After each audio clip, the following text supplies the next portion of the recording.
हे भगवान, हे भगवान, राम राम राम राम राम, जय बजरंग बली, जय बजरंग बली।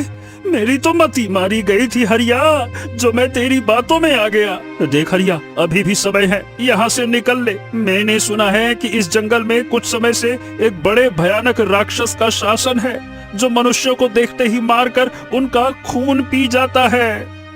अरे तू बकवास बंद कर बंसी, इतना डरता क्यों है भाई? मैं हूँ ना तेरे साथ। हम दोनों के हाथ में है कुल्हाड़ी। अगर वो राक्षस सामने आया तो कुल्हाड़ी से चीर कर 2 ठोकर देंगे। बात करता है तू, चल। अरे पगला उगला गया है क्या? बातें तो वैसी कर रहा है जैसे वो राक्षस नहीं कोई भैंस या बकरी या फिर लकड़ी हो, जिसको तू कुल्हाड़ी से काट देगा। अबे वो तुझे कच्चा खा जाएगा। हाँ। देख बंसी, जो लकड़ियाँ इस जंगल में मिलती है ना, वो बहुत अधिक दामों पर बिकती हैं। हम दोनों पर काफी कर्ज चढ़ चुका है और उसे चुकाने का केवल एक ही उपाय है, इस जंगल की लकड़ियाँ काट कर बाजार में बेचना। समझे ना? अब समय खराब मत कर, चल आगे बढ़। कुछ देर बाद दोनों एक ऐसे स्थान पर पहुँचे जहाँ विचित्र वृक्ष खड़े थे। उन वृक्षों का रंग चांदी जैसा सफेद था। ए हरिया, इन वृक्षों का रंग चांदी जैसा क्यों है? आहा, यही तो तुझे दिखाने लाया था बंसी। देख देख ये वृक्ष बहुत कीमती है। अरे पैसा ही पैसा देंगे ये वृक्ष, आएगा बड़ा मजा रे बंसी।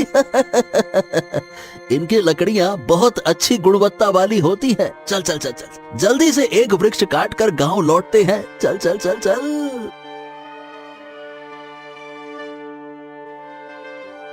अचानक एक विचित्र चीख गूंजी।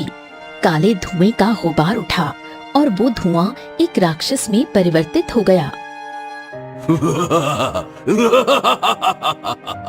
तुम दोनों से बड़ा मूर्ख मैंने कहीं नहीं देखा। जब सबको पता है कि मैं यहाँ किसी को जीवित नहीं छोड़ता, फिर भी तुम लोग बेवकूफों की तरह मरने के लिए चले आए। राक्षस ने दोनों को पकड़ लिया और अगले ही पल उनका खून पीकर उन्हें मार डाला। फिर वो राक्षस काले धुएं में बदलकर गायब हो गया।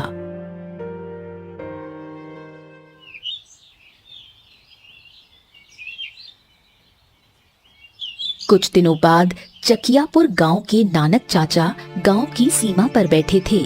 तभी वहां रामलाल नाम का दूध वाला आ पहुंचा। नानक चाचा, इतनी चिंता में क्यों डूबे हो? अरे ओ दूध वाले, तुझे कुछ खबर भी है? हमारे गांव के 2 लकड़हारे उस विचित्र जंगल में गए थे और वापस नहीं आए। अच्छा अच्छा अच्छा अच्छा अच्छा, तुम बंसी और हरिया की बात कर रहे हो? अरे सारे गांव में वो दोनों बड़े अय्याश लोगों के नाम से मशहूर थे। जितनी मेहनत से पैसा कमाते थे, सब अय्याशी में उड़ा देते थे। इसी वजह से उन दोनों पर कर्ज चढ़ गया था और उसे चुकाने के लिए चले गए वो विचित्र जंगल में। अच्छा, तू इतना विश्वास से कैसे कह सकता है कि वो कर्ज चुकाने के इरादे से जंगल गए थे? बता। अब चाचा ऐसा है कि जाने से एक दिन पहले मेरी बंसी से मुलाकात हुई थी। उसने बताया था कि हरिया उसे विचित्र जंगल में ले जाना चाहता है। वहाँ वो विचित्र वृक्ष होते हैं जिनकी लकड़ी बहुत अच्छे दामों पर बिकती है। अब मैंने उसे हालांकि मना किया था, लेकिन अब क्या कहें चाचा, कौन सुनता है। इतना कहकर रामलाल वहां से चला गया। नानक चाचा गहरी सोच में डूब गए। उसी गांव में शंकर नाम का एक लकड़हारा रहता था। इस समय वो अपनी पत्नी गौरी की बीमारी से परेशान था। शंकर अपने घर के आंगन में बैठा था।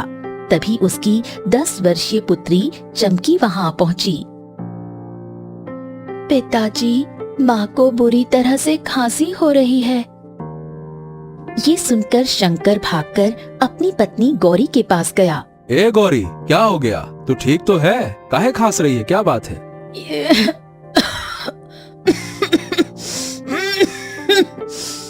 लगता है ये बीमारी मेरी जान लेकर ही छोड़ेगी।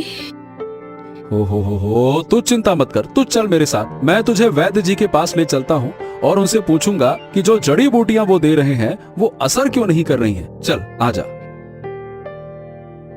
इतना कहकर शंकर अपनी पत्नी को वैद्य की झोपड़ी में ले गया। राम राम वैद्य जी, इतने लंबे समय से मेरी पत्नी का इलाज कर रहे हैं आप, लेकिन वो ठीक क्यों नहीं हो रही है? देखो शंकर, तुम्हारी पत्नी का इलाज एक विशेष जड़ी बूटी से हो सकता है, पर वो दूसरे राज्य में मिलती है और वो जड़ी बूटी 10 सोने के सिक्के में खरीदी जा सकती है, समझे? ये सुनकर शंकर चौंक गया। क्या? पर वैद्य जी, आप तो जानते हैं कि अपनी पत्नी के इलाज में मैं तो कंगाल हो चुका हूँ। अब 10 सोने के सिक्के मैं कहाँ से लेकर आऊंगा? अब ये तुम्हें मैं कैसे बता सकता हूँ कि कहाँ से लाओगे? देखो भाई, तुम्हारी पत्नी की बीमारी का इलाज केवल उस जड़ी बूटी से ही संभव है। अभी जो जड़ी बूटी मैं दे रहा हूँ वो केवल तुम्हारी पत्नी की बीमारी को रोक रही है, पर वो अधिक लंबे समय तक असर नहीं करेगी, समझ गए? शंकर गहरी चिंता में डूब गया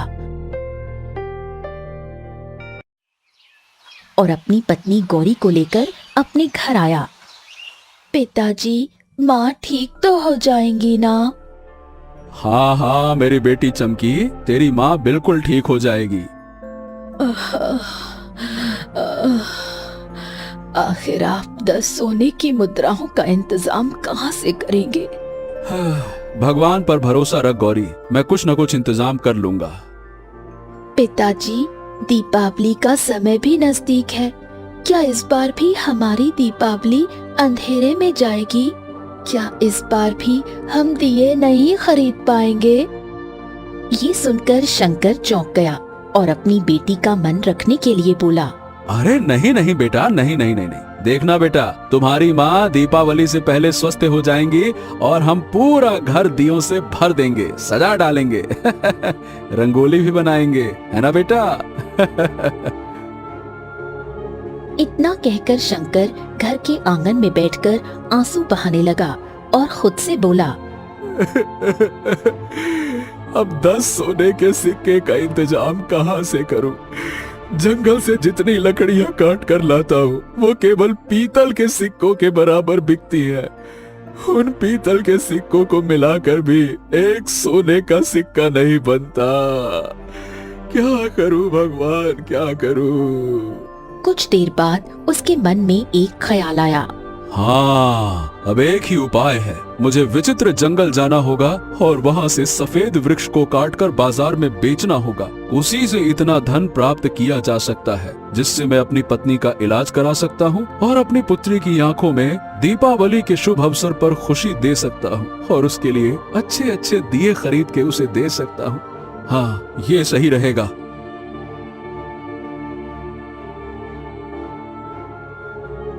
अगली सुबह वो कुल्हाड़ी उठाकर जंगल की ओर रवाना हो गया।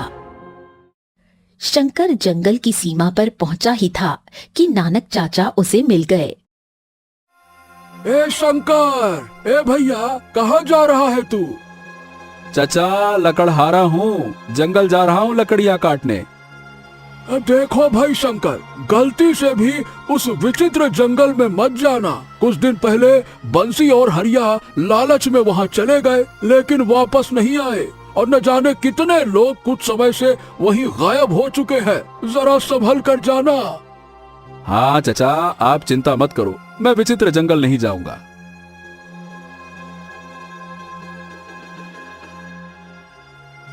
फिर भी वो बहुत दूर तक चला और अंततः विचित्र जंगल के बीच में खड़ा हुआ था जहाँ चारों ओर सफेद रंग के वृक्ष लगे हुए थे। शंकर एक सफेद वृक्ष के पास गया। हाँ, जल्दी से इस वृक्ष की लकड़ियाँ काट लेता हूँ। तभी अचानक काला धुआं फैल गया और उस धुएं ने एक राक्षस की आकृति धारण कर ली।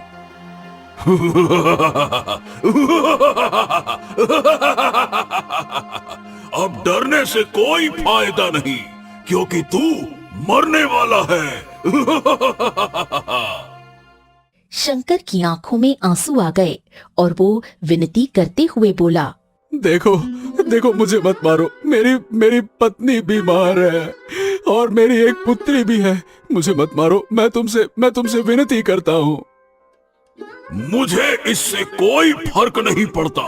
मैं तुझे तो हर हाल में मारूंगा और फिर खाऊंगा। शंकर हाथ जोड़कर गिड़गिड़ाने लगा। मैं बहुत मजबूरी में इस जंगल में आया हूँ। मुझे मत मारो, मुझे मत मारो, मत मारो, मत मारो मुझे। मैं तुमसे विनती करता हूँ।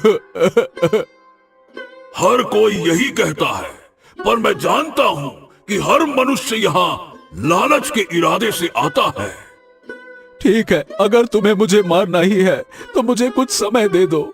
मुझे ये सफेद लकड़ियाँ काटने दो। मैं लकड़ियाँ बेचकर अपनी पत्नी का इलाज कराऊंगा और अपनी पुत्री को खुश देखने के लिए दीपावली पर घर सजा दूंगा। उसके बाद मैं यहाँ स्वयं वापस आ जाऊंगा और तुम मुझे मार देना, मेरा खून पी लेना। मैं मरने के लिए तैयार हूँ। बस ये मेरी आखिरी इच्छा पूरी कर दो, बस। ये सुनकर राक्षस कुछ क्षण शंकर को गौर से देखने लगा। तूने मुझे क्या मूर्ख समझा है क्या? कोई इतना ईमानदार नहीं होता कि मरने के लिए स्वयं तैयार हो जाए। देखो, अगर तुम राक्षस हो तो तुम्हारे पास जादुई शक्तियाँ भी तो होंगी। तुम अपनी जादुई शक्ति से मुझे परख सकते हो। मैं वचन देता हूँ कि मैं दीपावली के पास तुम्हारे सामने स्वयं आऊंगा और तब तुम मेरा खून पीकर अपनी प्यास बुझा लेना। लेकिन अभी मुझे जाने दो, बस। राक्षस ने शंकर की आंखों के आंसू देखे और कुछ देर सोचने के बाद कहा, ठीक है, तू पहला मनुष्य है जो इतने विश्वास के साथ बोल रहा है। चल ठीक है, मैं तुझे एक मौका देता हूँ, पर याद रखना दीपावली के बाद तुम्हें यहाँ स्वयं आना होगा। हाँ, धन्यवाद। अब मैं वृक्ष की लकड़ियाँ काट सकता हूँ? हाँ, काट सकता है। वैसे भी तेरे पास दीपावली तक का ही समय है।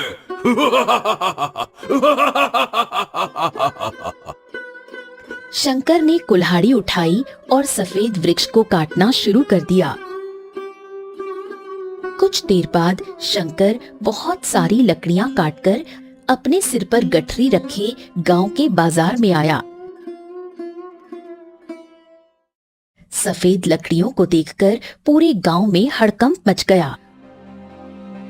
ये शंकर, ये तो सफेद रंग की लकड़ी है रे। ये तो विचित्र जंगल में मिलती है। ये शंकर, तू विचित्र जंगल गया था क्या? हाँ, वहाँ गया था। अरे भाई, लेकिन वहाँ तो कोई भी जाता है तो वापस नहीं आता, फिर तू? लेकिन मैं वापस आ गया। कुछ ही देर में शंकर की लकड़ियां 20 सोने के सिक्कों में बिक गईं। शंकर घर की ओर लौट रहा था कि तभी नानक चाचा दौड़ते हुए उसके पास आए। ए शंकर, मेरी बात सुन। पूरे गांव में चर्चा है कि तू विचित्र जंगल गया था और वहाँ से सफेद लकड़ी लेकर आया है। हाँ नानक चाचा, बात सच है। अरे लेकिन शंकर, उस जंगल में जो भी जाता है वापस नहीं आता। वहाँ एक राक्षस रहता है जो लोगों को मार देता है। उसने तुम्हें नुकसान नहीं पहुँचाया क्या? ऐसा कैसे हो सकता है? इसका जवाब मैं अभी नहीं दे सकता नानक चाचा। बस ये समझ लीजिए कि मेरे ऊपर ईश्वर की कृपा है। मैं मजबूरी में गया था, और क्योंकि आप तो जानते हैं कि मेरी पत्नी गौरी बहुत समय से बीमार है। इतना कहकर शंकर अपने घर चला गया। जो मैंने सुना, क्या वो सच है? क्या तुम वास्तव में विचित्र जंगल गए थे? हाँ गौरी, गया था, तो इसमें चिंता करने की क्या बात है भाई? अब गांव का हर आदमी मुझे ऐसे देख रहा है जैसे मेरा वापस आना कोई चमत्कार हो गया हो। हाँ नहीं तो। आपका वापस आना चमत्कार ही है। ये तो ईश्वर की कृपा है कि आपको कुछ नहीं हुआ। वहाँ तो एक राक्षस का शासन है जो किसी को जीवित नहीं छोड़ता। अब आप वचन दीजिए कि आप दोबारा उस जंगल में नहीं जाएंगे। शंकर ने फीकी मुस्कान के साथ अपनी पत्नी की ओर देखा। ए गौरी, गौरी, तुम भी जानती हो कि मैं उस जंगल में क्यों गया था। अरे भाई, तुम्हारी बीमारी का इलाज जो कराना था ना, इसीलिए। इतना कहकर शंकर ने अपनी पुत्री चमकी की ओर देखा। और मेरी बेटी की इच्छा थी कि इस दिवाली हमारा घर दियों से सजे, इसीलिए तो गया था। गौरी मुस्कुरा दी, पर शंकर ने जरा भी ये जाहिर नहीं होने दिया कि वो राक्षस से क्या वादा करके आया था।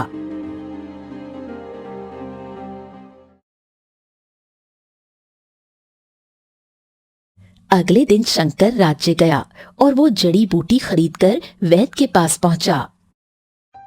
वैद्य जी, ये रही वो जड़ी बूटी, लीजिए। बहुत अच्छा, बहुत अच्छा। अब तुम इसे अपनी पत्नी को खिला देना, वो निश्चित ही स्वस्थ हो जाएगी। हाँ। शंकर घर लौटा और जड़ी बूटी अपनी पत्नी गौरी को दी।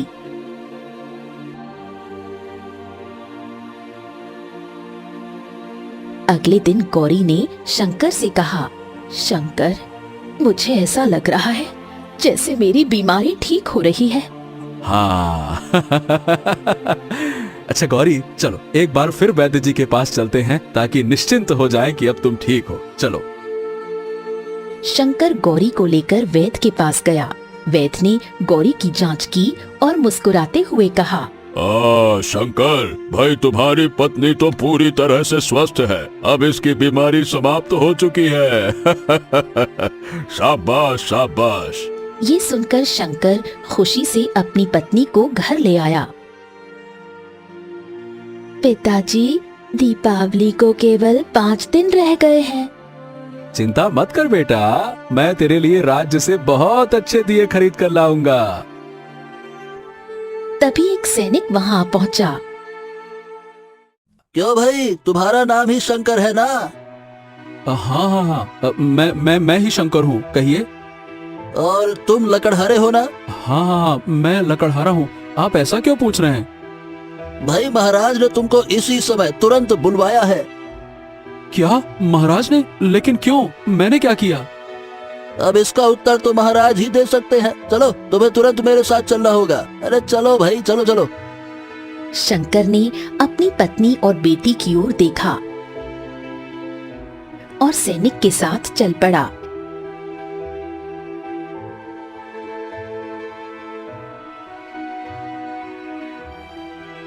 इधर राजा सूरज दीवार पर टंगी बूढ़े व्यक्ति की तस्वीर को बहुत गौर से देख रहे थे। तभी उनका मंत्री पहुंचा। महाराज, मैं आपका दुख समझ सकता हूँ। आपके पिता के जाने का जो अफसोस है वो मुझे भी है, क्योंकि उन्होंने ही मुझे मंत्री नियुक्त किया था। ऐसी बातें क्यों करते हो मंत्री? अभी तक इस बात की पुष्टि नहीं हुई है कि मेरे पिता इस संसार में नहीं रहे। पर महाराज, आपके पिता उस विचित्र जंगल में गए थे और फिर वापस नहीं आए हैं। हमने जंगल का कोना कोना छान मारा पर कोई सुराग नहीं मिला। और आपको तो पता है, लोग कहते हैं कि शायद वो किसी जंगली जानवर का शिकार हो गए हों। राजा सूरज कुछ नहीं बोले और चुपचाप अपने राज दरबार में बैठ गए। उसी क्षण सैनिक शंकर को लेकर वहां पहुंचा। महाराज, मैं शंकर को लेकर आ गया। तो क्या तुम ही हो वो लकड़हारे जो विचित्र जंगल में गया था और वहाँ से सफेद वृक्ष की लकड़ी काट लाया था? क्यों, तुम ही हो ना? हाँ हाँ हाँ महाराज, मैं ही हूँ जो वहाँ गया था।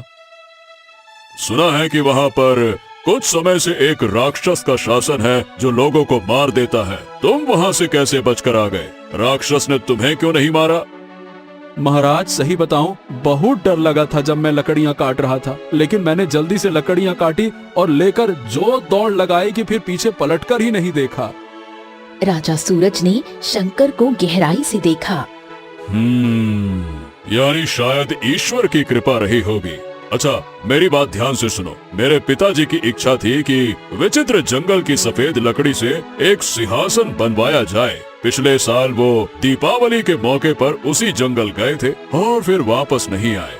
मैं उनके सपने को पूरा करना चाहता हूँ, तो तुम एक काम करो, दोबारा वहाँ जाओ और जितनी लकड़ियाँ ला सकते हो लेकर आओ। मैं अपने महल के लिए एक सुंदर सिंहासन बनवाना चाहता हूँ और तुम्हें इस काम के लिए 50,000 सोने के सिक्के भी दूंगा। ये सुनकर शंकर चौंक गया। 50,000 सोने के सिक्के?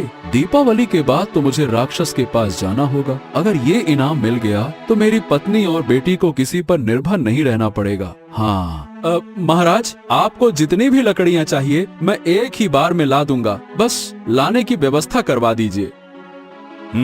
ठीक है, मैं 3 बैलगाड़ियों का इंतजाम करवा दूंगा। तुम इन 3 बैलगाड़ियों के साथ अभी रवाना हो जाओ। जब तुम उन बैलगाड़ियों में सफेद लकड़ी भरकर लाओगे तो मैं तुम्हें 50,000 सोने के सिक्के दे दूंगा। जाओ। राजा सूरज ने तुरंत बैलगाड़ियों का इंतजाम कराया और कुछ ही समय में शंकर उन बैलगाड़ियों को लेकर विचित्र जंगल की ओर रवाना हो गया। शंकर उसी स्थान पर पहुंचा जहां पिछली बार आया था। वहां काला धुआं फैला और एक राक्षस प्रकट हुआ। क्यों मनुष्य, दिवाली तो अभी बहुत दूर है, फिर तू अभी क्यों आ गया? और ये बैलगाड़ी लेकर क्यों आया है? मैं मनुष्यों को खाता हूँ, जंगली जानवरों को नहीं खाता। मैं दोबारा सफेद वृक्ष की लकड़ियाँ काटने आया हूँ। मुझे बहुत सारी लकड़ियाँ चाहिए, इसीलिए बैलगाड़ी साथ लाया हूँ। ये सुनकर राक्षस क्रोधित हो गया। तू तो मुझे धोखेबाज लगता है। पहले तो तू रो रो कर विलाप कर रहा था, अब तेरे मन का लालच देखो, बैलगाड़ियाँ लेकर आ गया। वाह वाह वाह वाह वाह। शंकर ईमानदारी से सारी घटना राक्षस को बताते हुए बोला। नहीं नहीं नहीं नहीं नहीं, मैं अपने वचन पर कायम हूँ। दीपावली के बाद तुम मेरा खून पी लेना। बस अभी मुझे इतना समय दे दो कि मैं अपने परिवार के लिए धन जुटा लूँ। दीपावली के बाद स्वयं वापस आकर अपना वचन पूरा करूँगा, चिंता मत करो। ठीक है, तू पहला मनुष्य है जो इतने विश्वास के साथ बोल रहा है। मैं तुझे एक और मौका देता हूँ, जा ले जा। शंकर लकड़ियां काटने लगा। कुछ समय बाद वो थक गया और राक्षस से बोला। अच्छा, क्या तुम मेरी सहायता कर सकते हो? कैसी सहायता? ये 3 बैलगाड़ियाँ इतनी जल्दी भरना बड़ा कठिन है, थोड़ा मदद कर दो। मैं इतनी जल्दी इतने पेड़ नहीं काट सकता, थोड़ा मदद कर दो ना। राक्षस ने तुरंत हाथ हिलाया और 2-3 वृक्ष उखाड़कर तीनों बैलगाड़ियों पर रख दिए। जा, तेरा काम आसान हो गया। याद रखना, दीपावली के बाद तुझे वापस आना है। मैं इंतजार करूंगा। शंकर खुश हुआ और उन 3 बैलगाड़ियों को लेकर सीधे राजमहल चला गया। शंकर बैलगाड़ियों के साथ महल पहुंचा और राजा सूरज को सफेद लकड़ियां सौंप दी। बैलगाड़ियों में पूरे वृक्ष को देखकर राजा सूरज चौंक गया। आश्चर्य आश्चर्य, तूने ये पूरे के पूरे वृक्ष उखाड़ कैसे लिए? महाराज, जैसे ही मैं विचित्र जंगल पहुंचा, अचानक से आंधी आ गई और वृक्ष उखड़कर अपने आप बैलगाड़ी पर गिर गए। मेरा काम आसान हो गया। राजा सूरज ने गहरी नजर से शंकर को देखा और 50,000 सोने के सिक्कों की थैली उसके हाथ में थमा दी। शंकर प्रसन्न होकर अपने घर लौटा। शंकर ने पूरी घटना गौरी को बताई और उसने वो थैली अपनी पत्नी गौरी के हाथों में रख दी। अरे गौरी, देखो देखो देखो, ईश्वर ने हमें धनवान बना दिया, ये देखो। हे भगवान, आपने दोबारा उस जंगल में जाने की हिम्मत कैसे की? आखिर क्या जरूरत थी? 50,000 सोने के सिक्के कमाने में पूरी जिंदगी निकल जाती, तब भी हम कमा नहीं पाते। वचन दो कि अब कभी उस जंगल में नहीं जाओगे। शंकर हल्की मुस्कुराहट के साथ चुप रहा। तभी उनकी पुत्री चमकी मुस्कुराते हुए दौड़ कर आई। पिताजी, अब तो हम बहुत धनवान हो गए। हाँ मेरी गुड़िया, हाँ। समय यूं ही बीतता गया और दीपावली का दिन आ गया।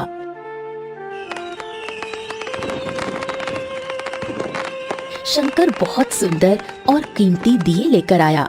गौरी और चमकी ने घर को दियों से सजा दिया। शंकर उनकी मुस्कान देखता रहा और मन ही मन बोला, हाँ, अब शायद ये दृश्य मैं दोबारा देख ना पाऊं, क्योंकि कल मुझे अपने वचन के अनुसार राक्षस के पास जाना होगा।